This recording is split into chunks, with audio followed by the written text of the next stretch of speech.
حضرت انس بن مالک رضی اللہ تعالیٰ عنہ آپ فرماتے ہیں قال رسول اللہ صلی اللہ علیہ وآلہ وسلم، اللہ کے رسول صلی اللہ علیہ وآلہ وسلم نے ارشاد فرمایا، ان الصدقہ، بے شک صدقہ، لا تطفئ غضب الرب، اللہ کے غضب کو، اللہ کی ناراضگی کو بجھا دیتا ہے۔ صدقہ اللہ تعالیٰ کے غضب کو ختم کر دیتا ہے، رضا میں بدل دیتا ہے۔ اور پھر فرمایا وَتَدْفَعُ عَنْ مِیتَةِ السُّوءِ، اللہ تعالیٰ اسے بری موت نہیں دیتا۔ جو انسان صدقہ کرنے والا ہے، صدقہ بری موت کو دور کر دیتا ہے۔ فرمایا وَتَدْفَعُ عَنْ مِیتَةِ السُّوءِ، بری موت کو صدقہ دور کر دیتا ہے۔ اتنا عظیم اجر ہے صدقے کا، انسان اللہ کے غضب سے بچ جاتا ہے، غضب ٹھنڈا ہو جاتا ہے، غصہ، اور بری موت سے بھی انسان بچ جاتا ہے۔ انسان جب مرے گا تو آسانی سے موت آئے گی، نقصان سے بچ جائے گا۔ بہت سارے ایسے مرنے والے ہیں جو کروڑوں روپے اپنے اوپر خرچ کر کے ادویات میں، ہسپتالوں میں کروڑوں روپے لگا کر پھر مرتے ہیں، بچتے پھر بھی نہیں۔ لیکن اس طرح کی موت نہیں آئے گی، تکلیف سے موت نہیں آئے گی، کلمہ نصیب ہوگا۔ کسے؟ جو انسان پہلے اللہ کے راستے پہ خرچ کرتا رہا ہے، جو انسان صدقہ خیرات کرنے والا ہے۔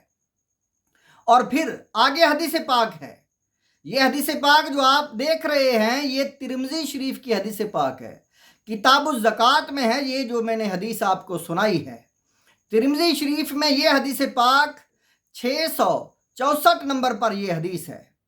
آگے حدیث پاک ہے، طبرانی شریف کی حدیث ہے، ان کثیر ابن عبداللہ المزنی عن ابیہ عن جدہ، حدیث پاک آپ دیکھ رہے ہیں۔ آپ نے فرمایا، حضرت کثیر بن عبداللہ مزنی آپ اپنے باپ اور دادے سے روایت کرتے ہیں، قال رسول اللہ صلی اللہ علیہ وسلم، اللہ کے رسول صلی اللہ علیہ وآلہ وسلم نے ارشاد فرمایا، ان الصدقہ المسلم، مسلمان کا صدقہ جو ہے، فرمایا تزید فی العمر، عمر میں برکت بھی ڈالتا ہے، عمر میں اضافہ کر دیتا ہے، تزید زیادہ کر دیتا ہے، فی عمری، عمر میں اضافہ کر دیتا ہے، وَتَمْنَعُ مِیتَةَ السُّوءِ، بری موت کو تو دور کرتا ہی ہے۔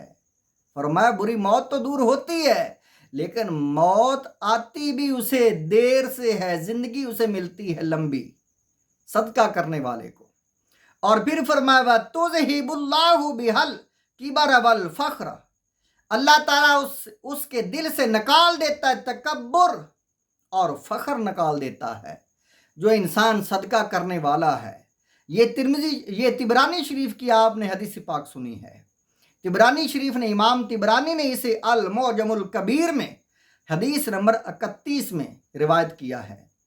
آگے حدیث پاک حضرت میمونہ رضی اللہ تعالیٰ عنہ بنت سعد رضی اللہ تعالیٰ عنہا آپ فرماتی ہیں، قالت، فرمایا یا رسول اللہ، میں نے اللہ کے نبی سے عرض کی، یا رسول اللہ افتنا عن الصدقہ، صدقے کے بارے میں ہمیں بتائیں۔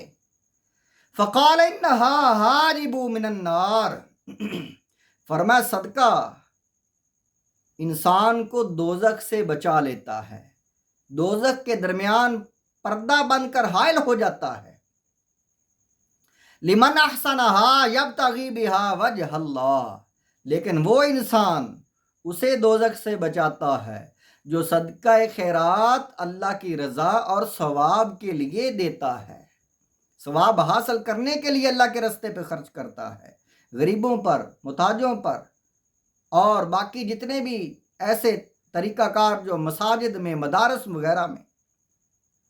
دوسری حدیث پاک ہے طبرانی شریف کی، آگے ان رافع بن خدیج جن رضی اللہ تعالیٰ عنہ قال قال رسول اللہ صلی اللہ علیہ وسلم، اللہ کے نبی صلی اللہ علیہ وآلہ وسلم نے فرمایا، الصدقۃ تسد 70 بابا من السوء، صدقہ انسان کے لیے فرمایا 70 دروازے برائی کے بند کر دیتا ہے۔ اللہ تعالیٰ اس کے دل سے برائیوں کی نفرت اس کے دل میں یہ نہیں پیدا کر دیتا ہے، اللہ تعالیٰ اسے توفیق ہی نہیں دیتا، اللہ تعالیٰ اس کی حفاظت فرماتا ہے گناہوں سے، 70 دروازے اللہ بند کر دیتا ہے برائیوں کے۔ اللہ تعالیٰ ہمیں ان احادیث پر عمل کی توفیق عطا فرمائے۔